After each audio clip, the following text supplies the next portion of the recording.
Happy Friday. Hello, everybody. Sorry, I've been on and off between travel and lots of activity at FPF. I haven't been as regular, and I apologize.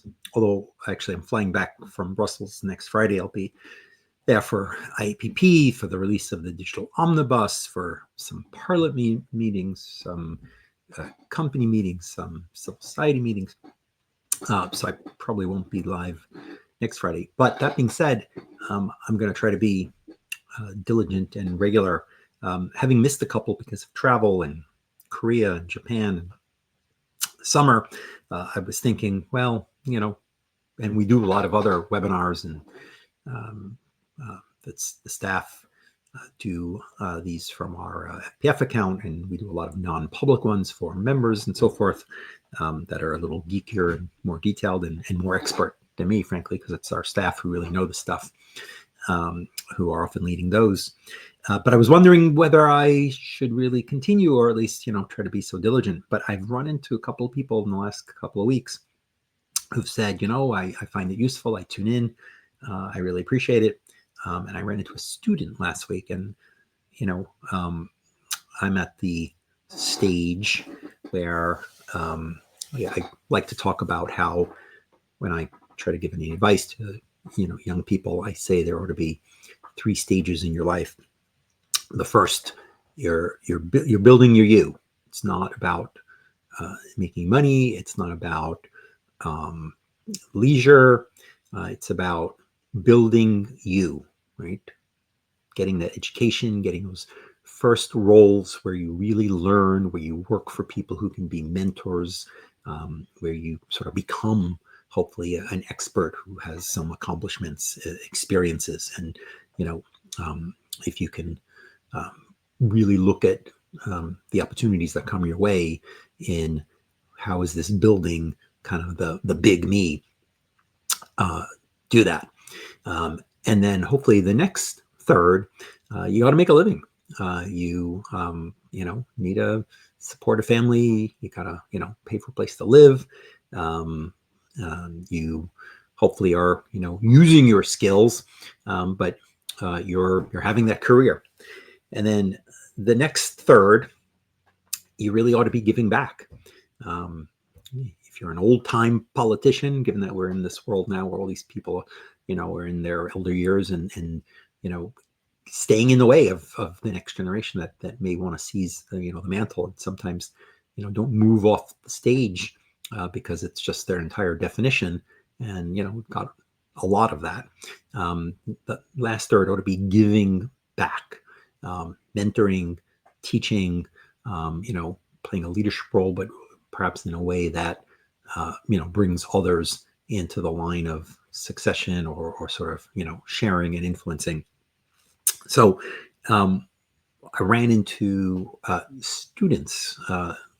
We were hosting a few events, and 2 of them said, I really find it useful. It helps me understand, what's really going on, given that there's such a chaotic world of privacy and data, and, you focus on some things. So I felt that was positive and worthwhile. And so I'll do it.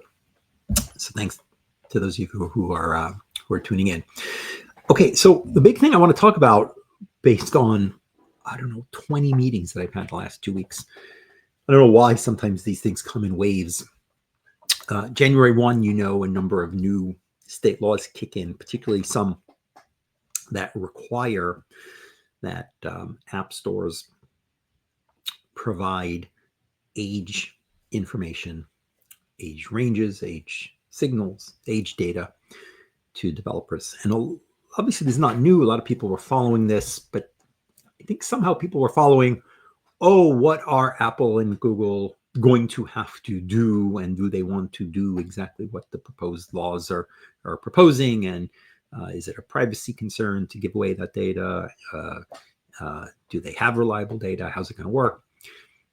I think there was not as much focus on the fact that the laws require not just companies serving kids or teens, or likely to have a majority or many of them, but everybody. So that means if you're a national coffee chain, and presumably you got teens, you maybe got kids who download the app. 12-year-olds, 10-year-olds drink hot chocolate. Maybe some of them drink coffee. There's a lot of beverages, in those shops today. And probably you got some significant number, but you said that your app is not for kids, and you don't have any reason to know you're dealing with kids. That's been fine. You provide the general app that you provide for your coffee customers, and you don't stress today over the fact that maybe a kid downloads the coffee app and, they've got their parents' credit card, buys coffee, or maybe just, chooses and looks at it, I don't know, whatever, reads the major newspaper in their city, hopefully. Well, now you will know that you are dealing with a child. You will have this signal. Wow, what you gonna do? Now, let me take the positive. This is a chance to lean in. Your company is dealing with kids. What an opportunity. Now that there's a legal mandate, maybe the economics weren't there before, maybe it wasn't a legal obligation, but you're now either going to block those kids, which is not a great experience. I mean, these are future customers, even if they're not current customers, or maybe they are current customers. Let the kid buy his hot chocolate.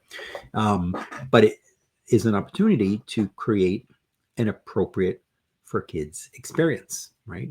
I don't want to debate exactly what that means, right? Maybe it means changing targeted ads. Maybe it means some limits on location. It can mean a lot of things, right? No sale of data. Mm-hmm. If you're in Maryland, it might mean very severe data minimization, which may not work. But it is broadly, I would argue, for those of us in legal and privacy, instead of being the Grinches here, a chance to encourage your company to lean into providing an appropriate youth experience for different age ranges. And some of you do this already for teens, but you may not be doing it for kids, and you might consider it too high risk, but this is who's increasingly using your product. This is the most digital, youthful generation. And so an opportunity to figure out what a kid-friendly version of your product looks like. And again, I get this isn't easy. If you're in the media business, you're in challenging times today, right? LLMs are, becoming the place where people go for certain information that might have been there. People search for things, right? The mobile is harder to monetize, right? And you rely on targeted ads. So I get that it may not be trivial to say create a kids-friendly experience that has no ads or something very very limited. But this is the time that we need to figure that out and create those experiences. Policymakers give us a little room. There is a place for advertising, even for kids. It needs to be appropriate for kids, right? That doesn't mean everything shouldn't be personalized. That means random. That means poor quality.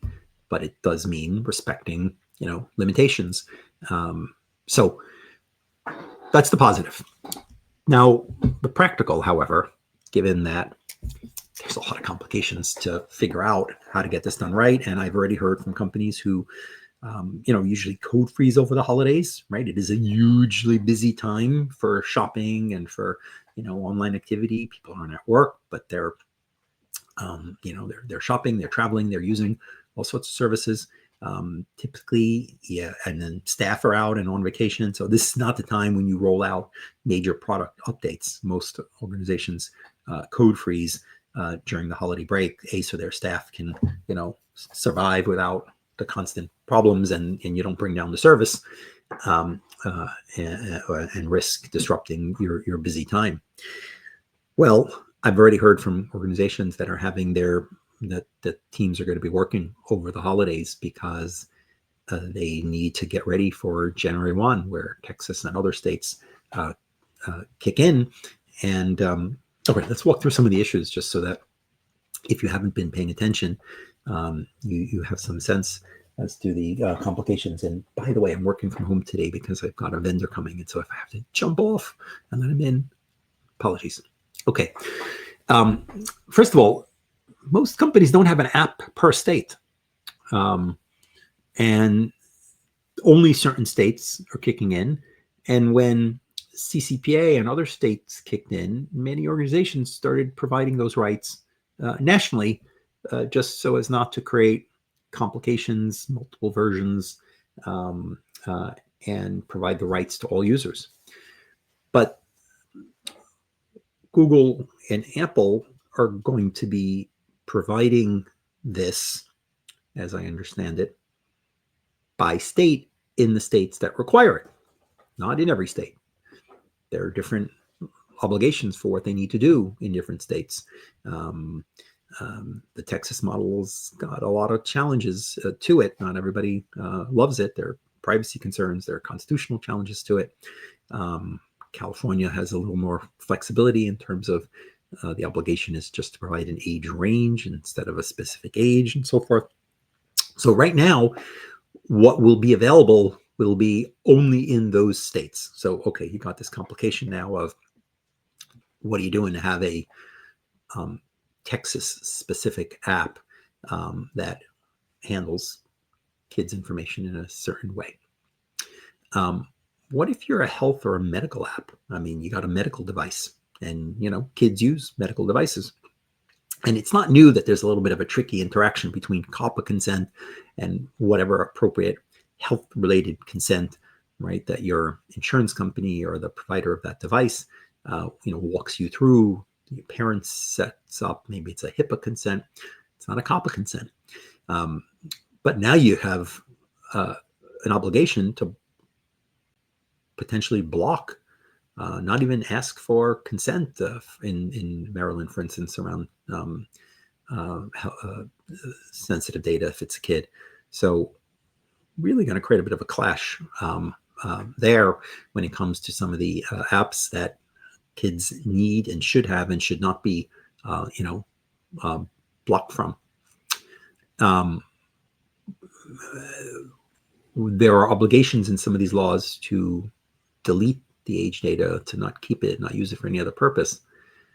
But obviously, if you've made some changes to a user profile or to a particular app that you're going to download for a particular user, given their age range, you now know that they're in that age range. And how do you not know what you need to know? Or, presumably you should be able to have that information for ongoing compliance use, but that's not quite clear. You're supposed to notify the App Store if you make major changes, so it can be clear whether your app still fits in that category. But when is it that you notify them? How's that process going to work?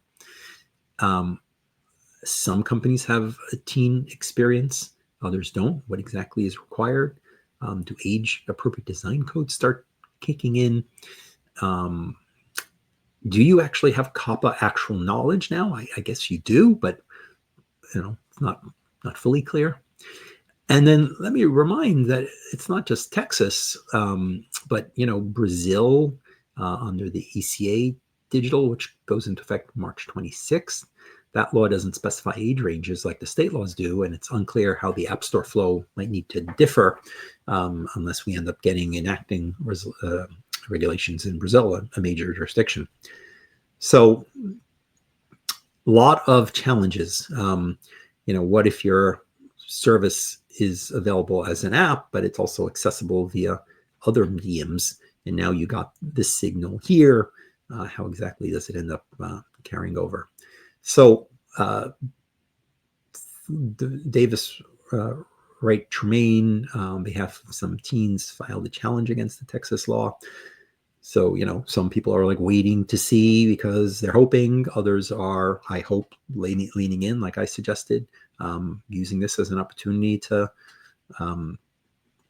encourage the business to provide experiences that are tuned to the younger audience, but others are really struggling with the challenges that I mentioned. We'll be holding some workshops with our members around this. Your company wants to be part of that, let us know. We welcome your support so we can have our teams working on this and facilitating and learning from each other. But that's what I wanted to share about that. See some of you next week in Brussels. Looking forward to the launch of the Omnibus. The reactions, obviously are heated to the leak.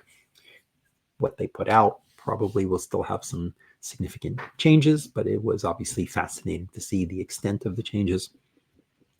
One place where I hope will be part of the discussion in particular is around pseudonymous data. A number of years ago, Khaled El-Imam, who until recently was a fellow at the Ontario Privacy Authority, and now is back in his hospital research academic world, but is a real DID expert and worked on a really great set of guidance that Ontario put out that walks through the practice of the identification. Really well done. But Khaled and I and Louis Garton, another Canadian, but this time a French Canadian, put out a paper about 7 states of pseudonymized data, because there is a activity of pseudonymization that can, with great assurance, promise that data is not going to be identifiable in the hands of other parties other than the creator of the data. Protected pseudonymized data, one-time, encrypted code created, not used again for a particular, data set that under restrictions is used by a researcher to study, the results of a clinical trial. No direct identifiers in there, that they've been masked in the way I described.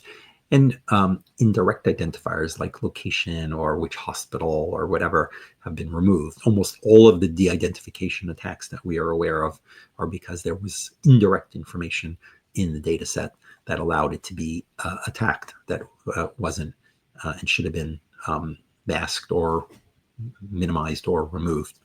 I think the court, the ECJ in Europe, has opened up that path. The Korean model, in some part, recognizes with approval from the DPA and some guidance that was put out this week, a path for this. And there's been a bit of a hysteria. Oh no, they're opening up the door. And I'm not sure the language as proposed is as precise as it needs to be, but I'd like to think that there is a place. And then this doesn't mean cookies where everyone can link up data, and other very robust uses of data that allow many parties, don't have controls, don't have guarantees, cannot, in a high degree of assurance, make the case that this data set, if it was made publicly inadvertently, could be attacked. Is personal data. And frankly, even if there's some data that perhaps is in the middle here, right, where you've minimized a lot of the risks, but we recognize there's some risk, and it's subject to controls, it's not being made public, it's got, restrictions, but yes, there's some risk, but frankly, it's not easy to provide access. It's not easy to delete. Preserving some degree of utility that might support AI training, might support health research, could be beneficial, but where fully considering it maybe sensitive special category data creates limitations. So we've argued always that data identification really is a spectrum, and one can, I think, make a very strong argument that having full application of all the relevant rights and restrictions on actually clearly easy to identify data, and data that is unlikely, hard, pseudonymized, protected in a lot of ways, can we provide some greater utility, not avoiding restrictions, but managing restrictions in a way perhaps commensurate with risk. So that's what I think, but I'm hoping that we can maybe help be useful in some of those participations. The other big thing, of course, the rules under the India data protection law have just come out. Our team is reading, reviewing, analyzing, and we'll have more to say. I've not looked at it yet, but we will have a lot more to say. One final quick word before I jump. Chatbot bills.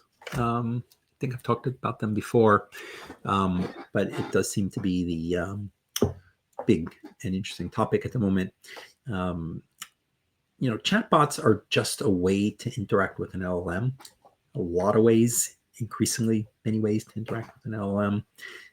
And the idea that you ban kid access, I think it's just trying to keep kids off the internet. It's just not legitimate, feasible, practical. That doesn't mean that having a kid-friendly experience isn't a must. It is a must, and a safer, more structured experience. But I hate to see bans. And when I see, if it's going to be social or emotional, educational tutoring kind of technology and apps, if I'm a kid who got 99 of 100 and I'm getting everything right, when you tell me I got something wrong and offer to explain it, your tone and your communication, according to behavioral science and education science, should be different perhaps than a kid who's struggling and got 25 right, and now you got to walk them through 75. They're different responses, different motivations. So reacting a little bit to some of the bills that are out there, the members are right to be on top of this and to be on top of the companies. But I think the answer needs to be, are you providing appropriate experiences given the potential risks? I think California had a compromise there that works out in a more effective way than others. And I hope that'll influence some of the other folks that are looking at this. And of course, this all should be done at a national level, a national law, all for the states experimenting. But at the end of the day, these are not areas where we really want to see startups having a different version state by state. Hopefully states can coordinate and learn from each other. But at the end of the day, a national privacy law sets a bar that will lift all the boats. Okay, just quick update from me today. If you're at IPP Brussels or in Brussels next week, hope that we can cross paths. Ping me, maybe we can connect. And I'll be organizing some speakers and friends to join me in some of the upcoming weeks. Happy Friday, everybody.